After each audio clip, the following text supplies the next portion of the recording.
Hey there, y'all. I'm Juliette Miranda, and welcome to Bourbon Soaked Live. Doing things kind of differently tonight, y'all, and I've got some special guests.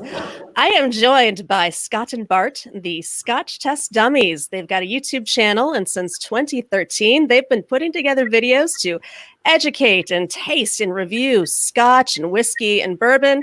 Guys, welcome to the show tonight. Well, thank you for having us. Yes, thank you. You are too kind. Now, I'm drinking Scotch tonight, which is a little bit of a rarity for me. I'm the bourbon gal, and I'm apparently drinking a pretty good one. I don't know too much about it, but it is the Glenlivet Nadora peated whiskey cask. So tell me, what am I drinking? Is this good?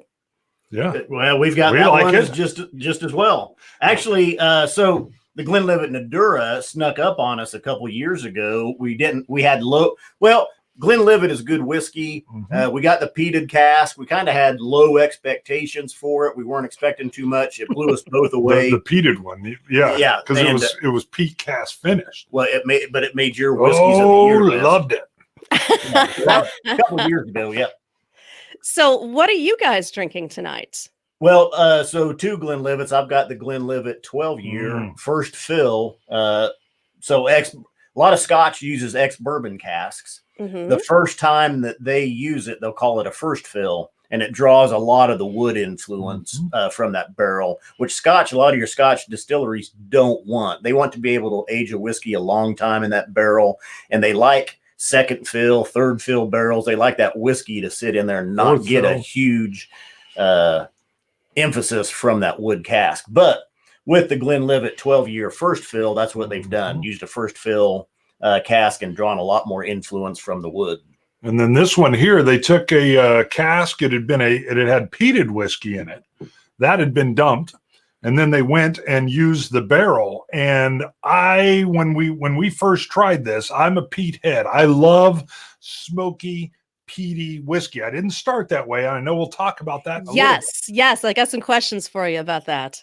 But this one surprised me because I turned into a peat head and I thought this was going to be gimmicky. You know, usually you don't get a lot. I didn't think there would be that much influence just from having this aged in a cask that had held peated whiskey. It was, for a peat head, I found it delicious. Part of it was that low expectation entry, and then it way overperforms. So that's the Glenlivet Nadora peated finish.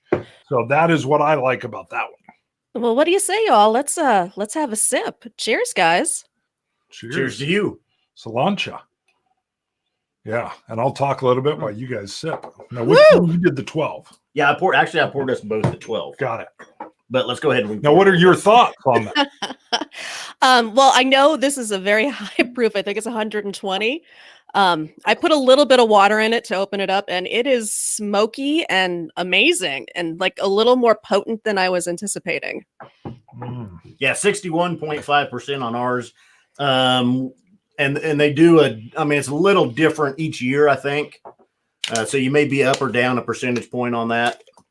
And I was just trying to see, this is a 2015 bottling. Down in the lower left-hand corner, it says bottled October of 15. Yeah, just what I remembered. Even the nose doesn't, usually when you get a peated whiskey up to your nose, before it's to your nose, that peat's crawling out of there. It may be jumping across the room at you. Now, I got to ask you a question here. The concept of peat. What the hell is peat? You asked the right man out there. Work with me here.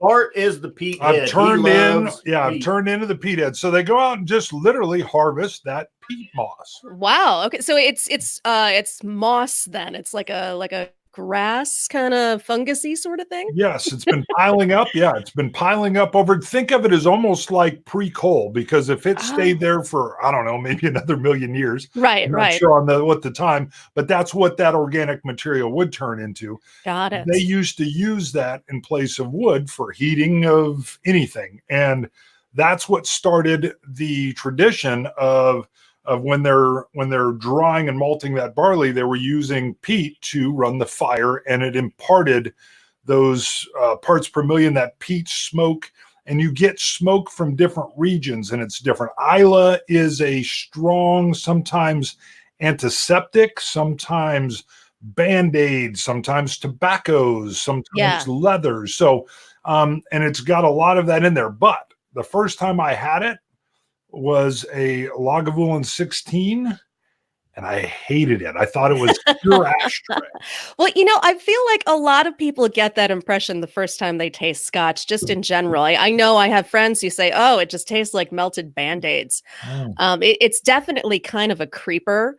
I mean, for me, my first experience was just drinking, you know, regular Tennessee whiskey, which is an entirely different flavor. And it wasn't until years and years later that I started sipping Scotch just to try and get a little bit more of the, you know, the taste for it.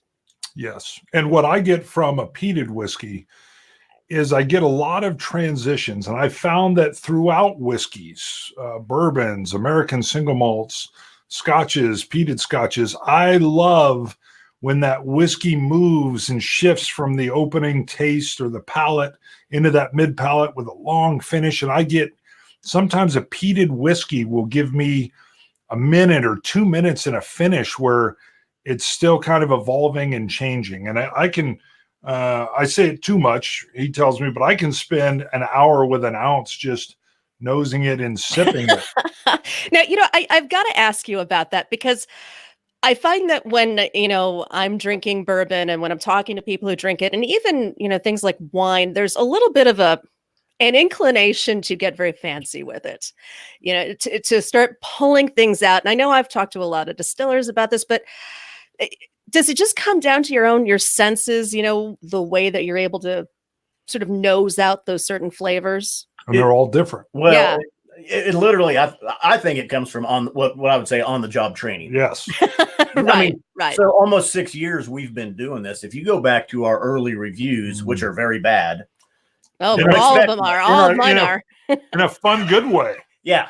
Yeah. But, you know, I was lucky to get 2 or 3 notes. I mean, I might tell you, you know, I can smell some vanilla. I can smell, you know, there's some oak in there. And over time, as you try more whiskeys, you just get better at it. Right. Or you should. Now, maybe there's some people that won't, but I think the majority of people are going to they're going to get better. They're going to start getting those notes. Now, still, we're not crazy wild, I don't think. If you watch us, you're not going to get 20 or 30 notes. We're not. I'm fascinated by that. Every time I read one of the more expert reviews, people who know way more than I do, I'm fascinated by how they can pull out things like oolong tea and different. Right. No. Yes. Right. I agree. I think the biggest thing that I like from the whiskey experience is that not all the time, but every once in a while, it will tap in to a distant memory. And it's usually, sometimes it's weird. It's a taste that's almost being remembered as a smell. I know we were at Waterford in Ireland, and I was trying something out of these little kind of test tub barrels they have. And it like flashed this memory. I got a lot of like hay, almost a wet or aging hay. And it reminded me of my grandfather's farm and his hay barn. And it just took me back to that. So, and it was a flavor that jogged a smell memory, which was just bizarre.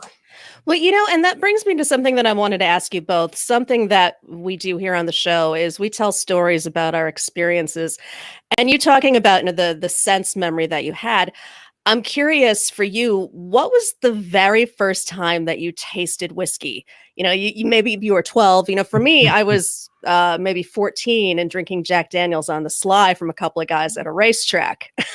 Yeah, I've got a funny one. What's yours? Yeah, I mean, I was probably about 12, 13, 14, snuck some from Dad's bar. And I remember it was a Scotch, but I mean, it was from like a plastic bottle. It was bottom shelf stuff. Wasn't good. And that was about the story for me. It got replaced with some water in the bottle, so the bottle wouldn't look like it was emptier than it was. Oh, yeah, I've done that a million times. Got a good story.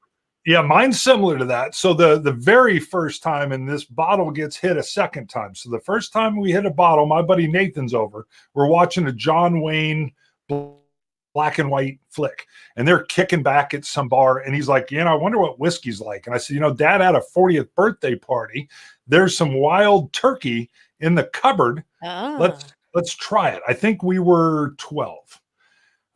We noticed Mom had put a little Sharpie mark on the bottle. So we did the same thing you did. We each tried it. We hated it. I put some more water in. There it sat in the cupboard until my senior year of high school. Nobody had touched it. My father is a Lutheran pastor, not that the Lutherans drink, but they just hadn't gone back to the whiskey.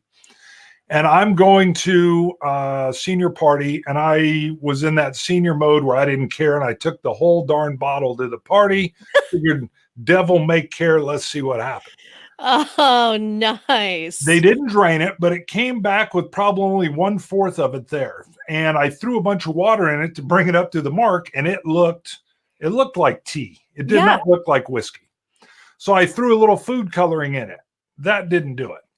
I found some liquid smoke in the fridge. Turned out pouring that in there, perfect. And I even poured out a little excess. About 8 months go by. I hadn't moved out yet. Mom's friends over. And as I come through the kitchen, I see that wild turkey bottle sitting on the kitchen table. I'm like, oh, God, have mercy. Tell me her name was Cookie. Or no, it was it was Cookie. Her name's Cookie. His mom. Yeah, his her best friend was named Cookie. And she is Perky. Oh, I knew it was weird. Perky Wall. Hello, there's a flash. She says, your mom's sick. I told her to take a shot of whiskey to make her feel better. I'm like, God, no. I'm thinking in my head, please, no. Ew. And she goes, she went to pour it, but something's floating around in there. And I go, well, it probably just, went bad. And she goes, whiskey doesn't go bad. I've had a lot of whiskey. I'm like, oh my God, why does Perky, the expert drinker, got to be over? Mom would have fallen for that. So I said, well, it's been there for years. She goes, you know what else is weird? It smells like smoke. And I'm like, oh, Lord, it's the liquid smoke I poured in it. So she allows me to dump it. I wait a couple years, and then at a Thanksgiving gathering, I finally kind of out myself as, hey, by the way, what I did to that bottle, woo. But thank God she didn't actually take a tug on it. Although she returned to whiskey again, period. You got lucky right there. Yeah, and I was moving out within weeks at that point in time, so I was kind of, I think they were missing me before I was gone.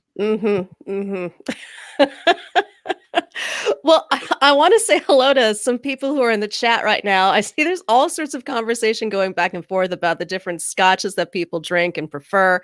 I see some friends of the show are here. We've got Ginger in here. Hey, Ginger, how you doing tonight? I know Gemma is here. I saw Will earlier. Bashful the Round Table, and Jenny, thank you again for being here. You are always just like the queen bee of keeping order in our chat room. So guys, now I know you've got a couple videos up right now about the top 10 whiskeys to try before you die. And this is something that's like right after my heart. And I want to call out one in particular that I think, Bart, you had on your list, and that was Elijah Craig. Yeah, we both had that one. That one's beautiful. So you said that, I think you said that bourbon was kind of not entirely on your radar, and that was the one that got you into it? I'd had it, but it seemed, there's our bottle of wow. We call it the bottle of wow. Bourbon had seemed a little samey to me as I'd come into whiskey. We'd started in the scotches, moved into ryes and some bourbons, and the strength of that virgin barrel, just giving over those vanillas and cinnamons and caramels, and I just hadn't hit anything that stunned me. And then I came over to Scott's one day, and he said, "You got to try this." And I poured an ounce, took a sip, and the first 5 words that came out, and they weren't barely coherent, was wow. And then I thought some more, and it was like, wow. And that happened. He was laughing because I couldn't even really describe how good it was. But I can say it now. It was the velvety mouthfeel, the richness, the viscousness of this dram, the it still had the ECBP, or the Elijah Craig barrel proof, is a higher proof. So it had everything with that front punch spark of that high ABV, that high proof. But then it just followed in with brown sugars, and the cinnamons were in there, and the touches of oak. And it was just beautiful. It is everything it is supposed to be. Mm. Yeah, I know. I have a bottle of Wow in our home bar as well, because it's just so perfect. It's so, I don't know, comforting, I guess.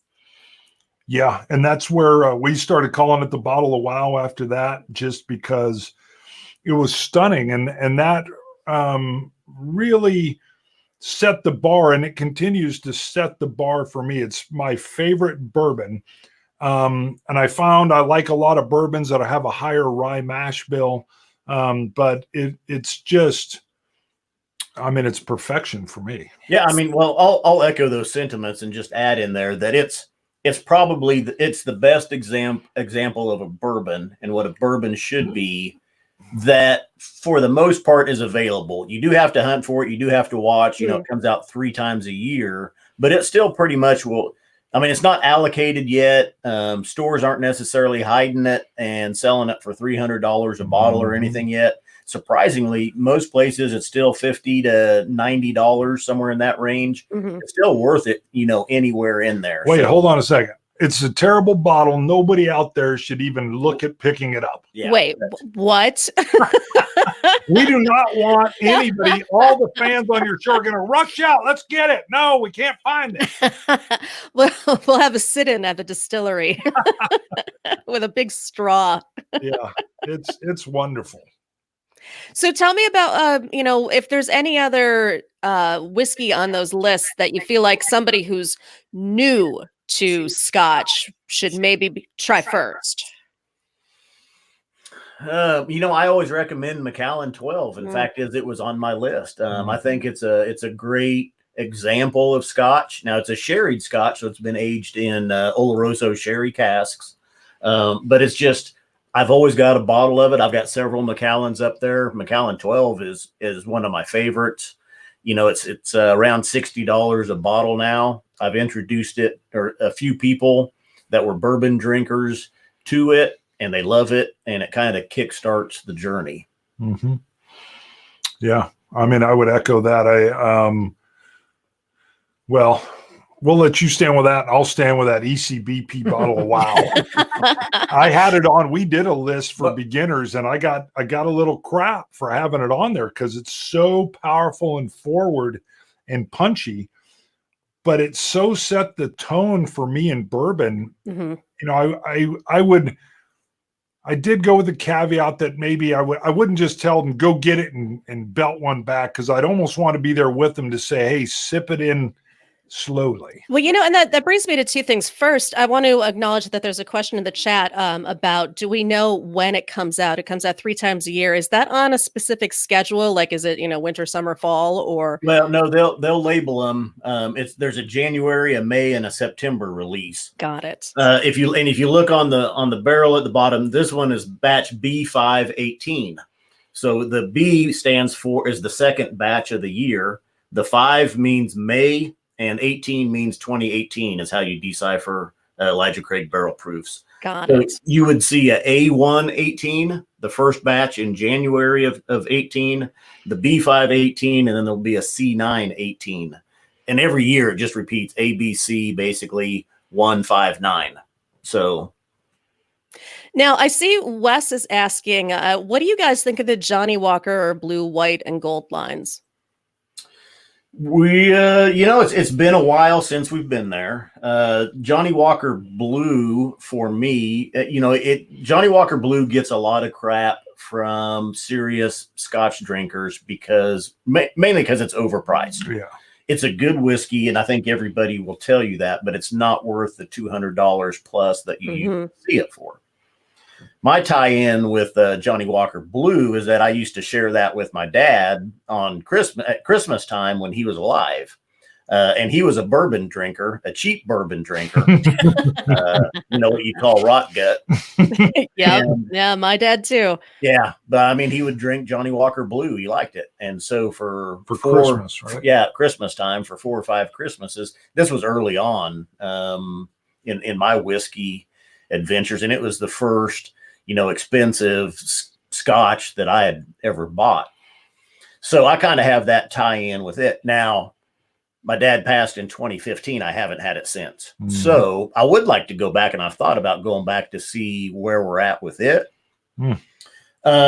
We did with there's another YouTube channel called the Scotch for Dummies. We were there first.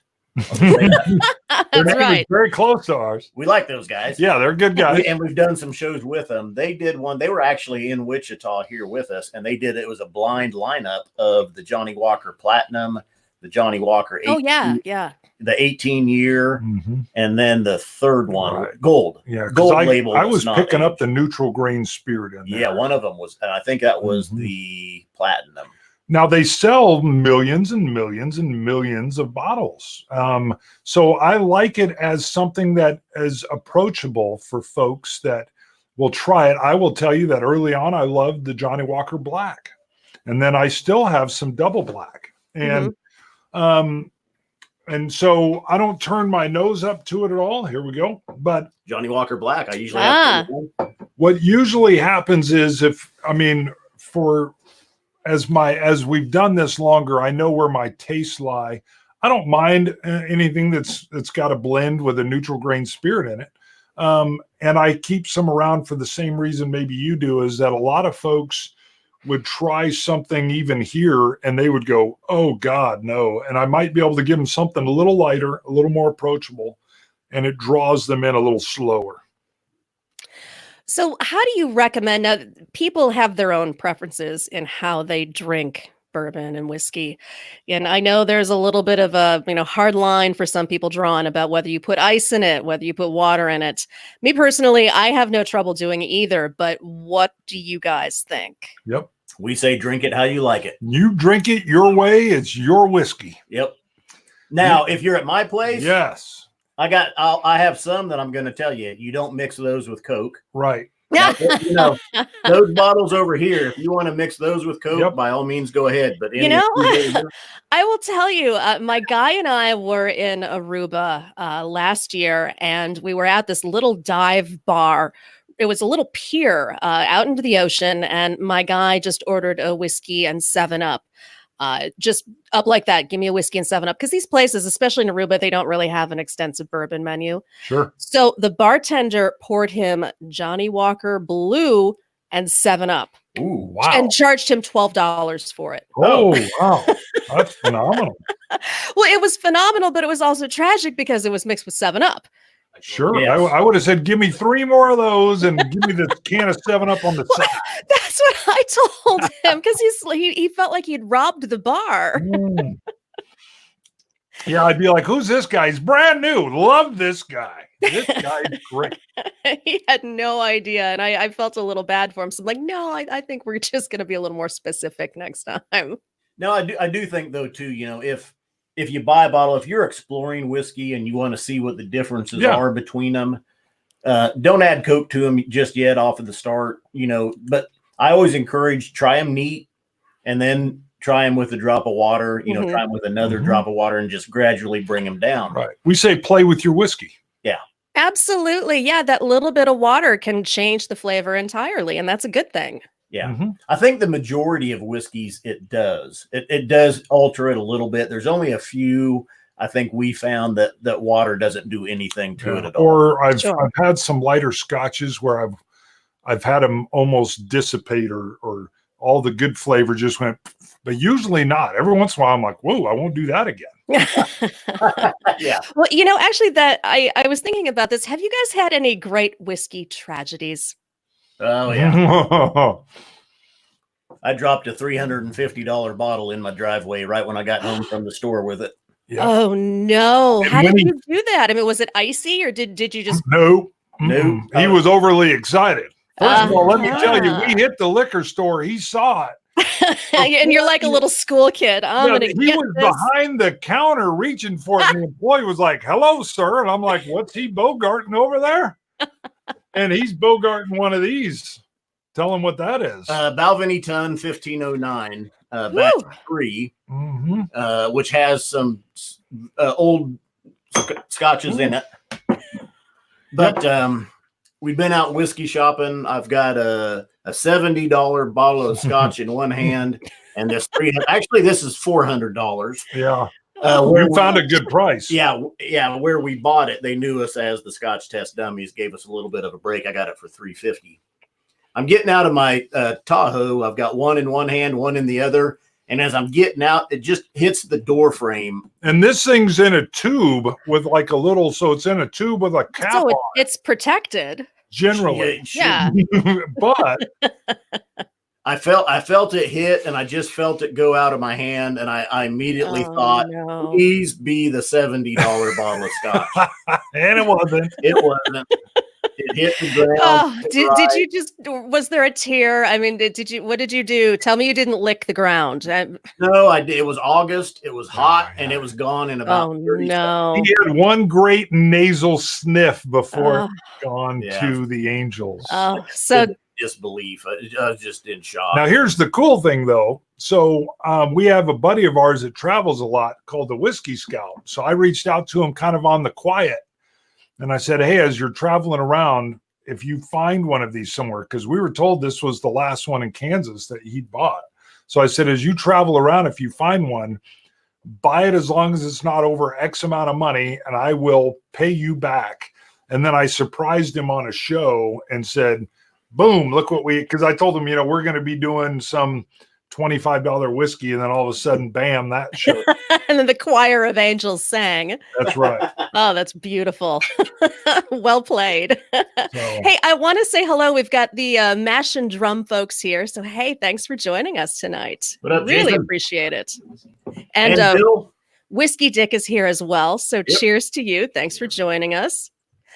So we're talking all things whiskey here. And if anybody in the chat has any questions, anything that they want to know about, definitely leave a comment and we'll do our best to get to it. So we just talked great whiskey tragedies. Now, what about your most memorable experience drinking whiskey? And I'm hoping you're going to tell me something about your trip to Scotland here.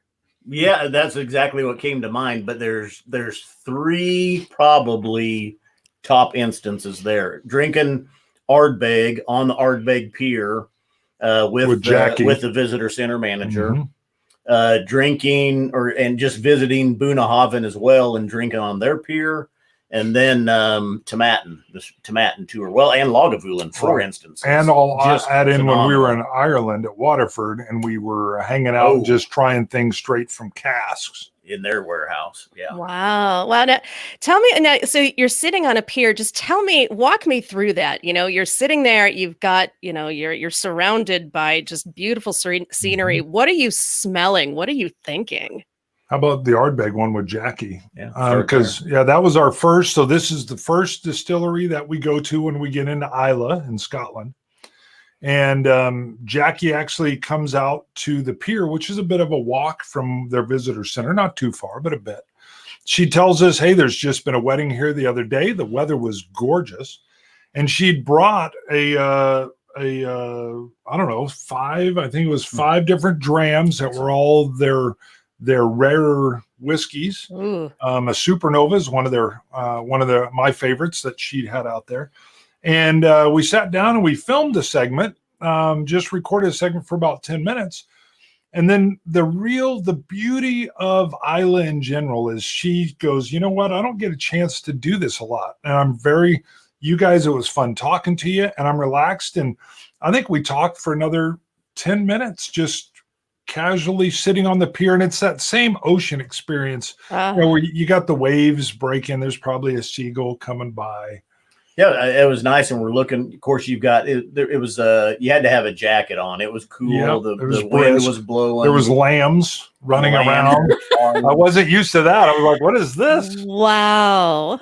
You had the ocean smells. And Jackie points out Ireland is if you went across the ocean, it's straight over there. There's Ireland, It was just it was a nice, I think it was Sunday afternoon. That is spectacular. Beautiful. Yeah. It was one of those, we hadn't met Jackie other than like, I don't know, 30 minutes prior, and all of a sudden we're sitting down on the pier, and she's been there for, what'd she say, 22 years or so? I think so. And it was one of those, when you think you're relaxed, but you find out you can relax a little bit more. And it was that kind of feeling. Mm-hmm. Oh, that sounds incredible. How long were you there? 5 days in Ireland and 7 in Scotland. Oh my gosh. Wow. I mean, I visited the distilleries in Kentucky, which is beautiful. And I love the rolling hills of Kentucky, but that just doesn't even begin to compare to that. We haven't done the bourbon. Okay. Well, let me tell you the first thing you need to know about the Bourbon Trail. It's not a trail. They say they make it sound like it's a pub crawl. These distilleries are located in the deepest, darkest backwoods of Kentucky, and there's probably at least 3 hours in between most of them. Wow. Okay. Very cool. So I see a question here, and it's something that I actually get asked a lot too, about the difference between older whiskey and younger whiskey, and does the age really matter when it comes to price? For the most part, yes. For price, now for quality, I will tell you, I like my Scotch young. I've had a few. You like your bourbons younger. I like bourbons young too, but I've had a couple older Scotches that have been phenomenal. So, but I've also had some, especially the peated ones, that peat actually starts to dissipate as they get older. So on peated whiskey, I like a younger whiskey, which is less expensive. That's interesting. I'm not quite, for me, I really like that aged flavor when it comes to a bourbon. In fact, I find myself a little bit more hard on younger bourbons because they feel just more wily, I guess. There's so much going on. It hasn't had a chance to kind of develop that more solid flavor to it. I don't like the oak flavors as much. Oh, see, I love an oak bomb. I mean, I can suck on a barrel and I'm a happy gal. There you go. And we've had friends that are like that. And so and that's definitely why I lean toward the younger stuff. I get something that I feel like I'm getting over oaked. I don't enjoy it as much. I still get the qualities and things, but that's actually where it's nice having both of us on the show because our palates are very different as well. Yeah, and that's why I love watching you guys, is because you have such a great balance between the two of you. You're able to kind of riff off each other, and you get a very whole profile of what it is that you guys are drinking. I agree. He's a little out there with his attire. Yeah, I get crazy. He's always throwing on children's clothing is basically what he's doing. Now, I noticed Wes wants to know, what does it take to become a Scotch Test Dummy? Well, you have to become a STD. Yeah, you got it. I don't know if I want to do that, guys. Yeah, that's right. Really, just for us, you're scaring me. It's just open to experience. Yeah, I mean, join us on YouTube, subscribe to us there. Of course, we're on Twitter and Instagram, and tune in. We do 2 shows a week. We do a Wednesday show, which is usually our bourbon or America's whiskey, as we call it. Sometimes there's a Canadian that slips in there. Japanese. Well, Saturday would be. Sure, right. Saturday is World Whiskeys. Yes. Saturday is our World Whiskey Days. And for a while on Sundays, we were doing a live stream as well. And it just got we got burnt on lives for a while. So we had to back off of the live streams. But we hope to pick those back up at least intermittently. And the idea behind Scotch Test Dummies is just that we'd run across a few folks, nobody here, just with a lot of pretension around it. And it almost seemed like there was a barrier to get into whiskey. I know I set up our first tasting and I was nervous because I'm like, what are the rules? Kind of like what you were saying earlier. Yes. Yeah. Yeah. Can I put ice? Do I do water? I'm scared. I don't want to look like an idiot, which is the guy wearing the kid shirt, by the way. But so our deal was just, we're coming in dumb, and it's all about kind of our experience as we whiskey quest is what I call it. I love that. Whiskey quest. That's beautiful.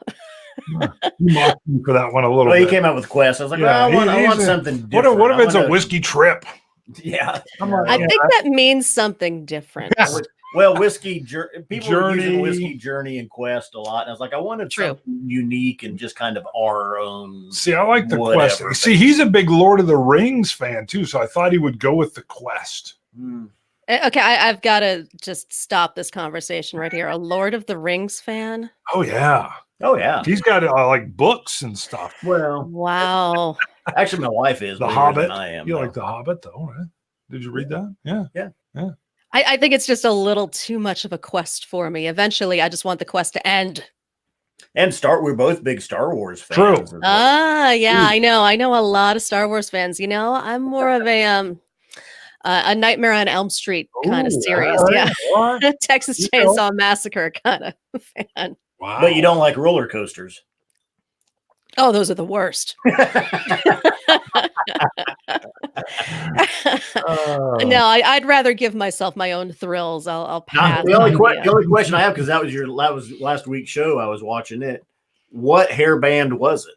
I will never tell. Oh, yeah. Come on. Yeah, no. But if you ever listen to my podcast, I do drop a lot of Easter eggs in there to kind of put clues together one by one. Where's David at? I know David's in there. Come on, David. On a hairband. A lot of hair bands. Those are the ones that I work with. And actually, earlier in the chat, I noticed that Whiskey Dick asked me about who he should introduce his daughters to. Is that what you were asking, sir? Huh? I would say never introduce your daughters to musicians. Just don't run away. But if they're genuine music fans and they want to, be involved in it, then I would actually suggest they try something like the Girls Rock Organization, which teaches music to girls. There's also School of Rock, so get them playing, get them writing, and then, have them find the band that they like the best and hunt them down. That's what I did. I knocked on their tour bus door. I lied about being a legit journalist. And I said that I worked for a real publication and that I would buy them pizza if they let me interview them. Wow. So you just gotta be creative in how you get to them. Bill just clarified his question. Hold on. What's he clarifying?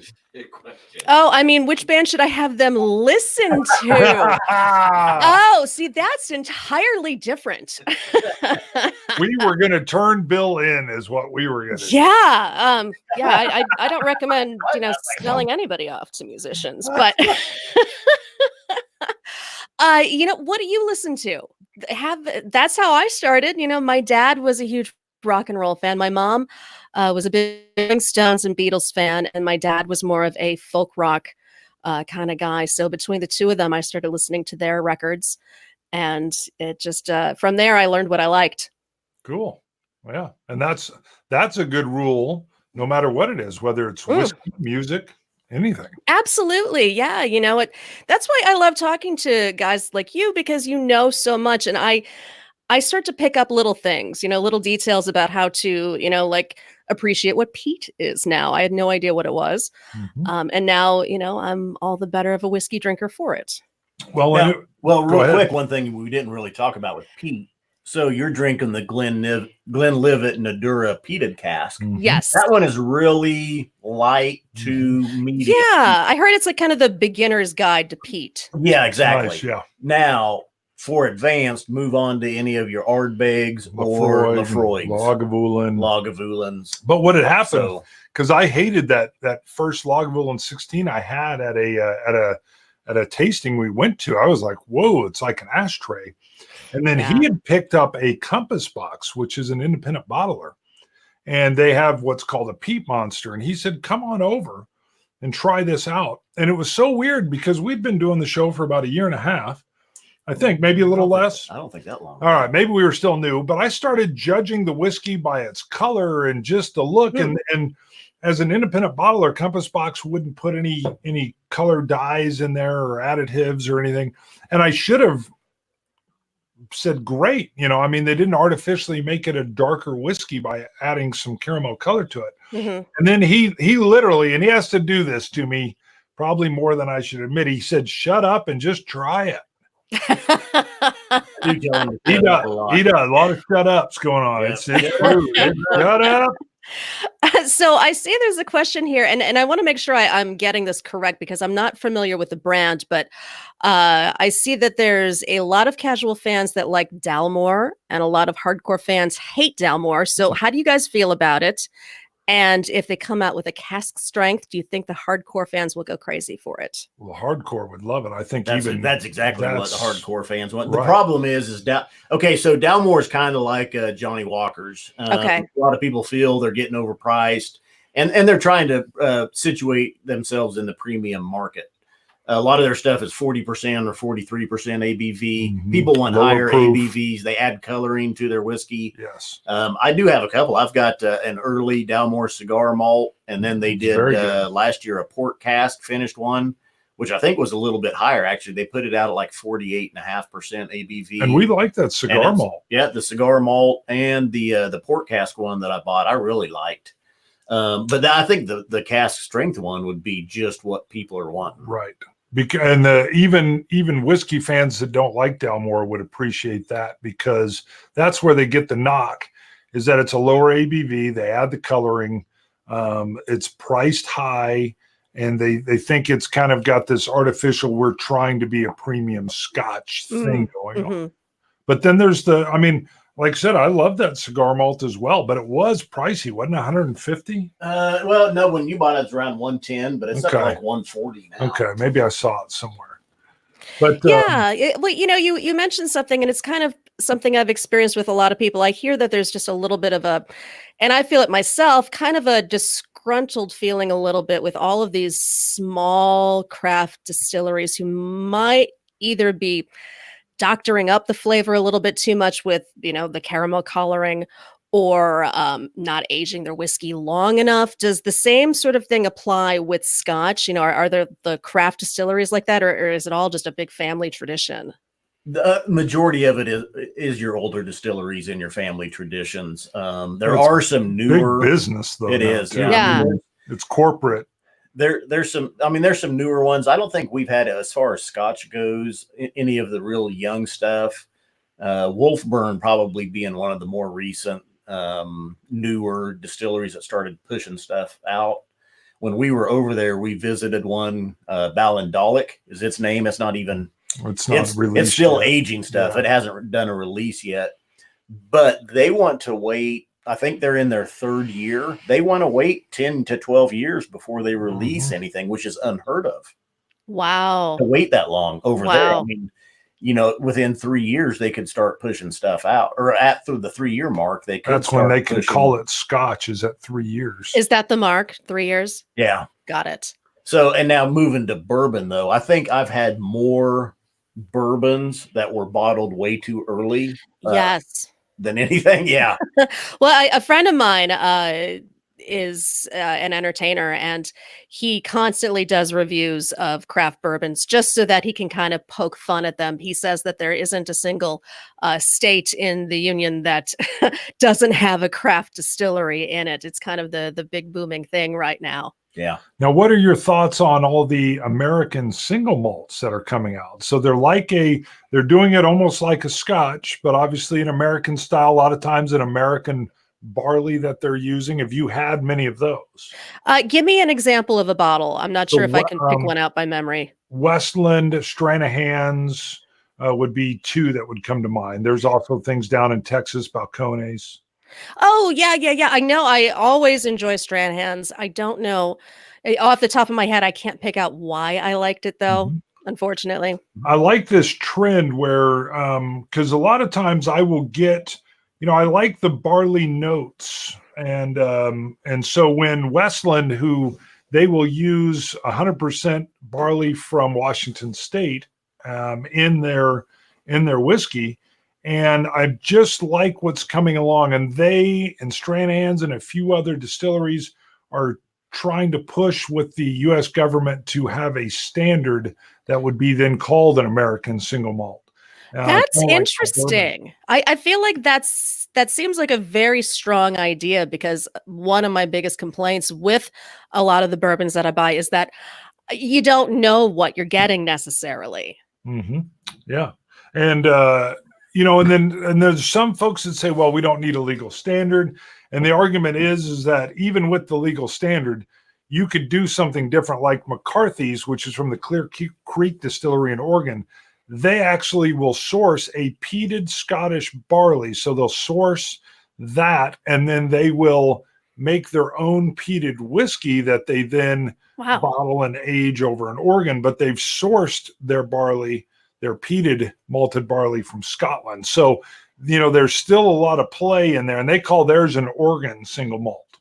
You know, it's fascinating to me, all of the science that goes into the grains. I spent some time with the folks at Whiskey Acres in DeKalb, Illinois, and they were telling me about this special grain of rye that they grow themselves, that they picked out specifically because it's got a softer flavor to it. And I find it fascinating that you can go right down to that exact flavor in a single grain and turn it into something like this. Yeah, I love it.